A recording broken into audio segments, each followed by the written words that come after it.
ফেব্রুয়ারি 2025 আমাদের বাবুলের জন্মদিন। সেই জন্মদিন উপলক্ষে ঠিক আছে মিথিলা পরিবারের পক্ষ থেকে ছোট্ট একটা আয়োজন। সেই আয়োজনে আমরা সবাই উপস্থিত, তার সুস্বাস্থ্য দীর্ঘায়ু কামনা করছি। ঠিক আছে, সেই উপলক্ষে বার্থডে পালন করবো। নেক্সট যে বার্থডে হবে, হঠাৎ করে এই অনুষ্ঠানটা আমরা করছি, নেক্সট যে বার্থডে হবে আমরা আরো আকর্ষণীয়ভাবে করার চেষ্টা করবো এই উপলক্ষে। আমরা সবাই তার উত্তরোত্তর মঙ্গল কামনা করি। আল্লাহ যাতে তার ভালো করে এবং তার পরিবার যাতে ভালো থাকে।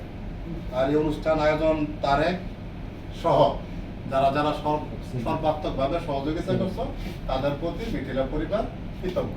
ঠিক আছে, তো আশা করি আমরা তার বার্থডে কেকটা কেটে বার্থডে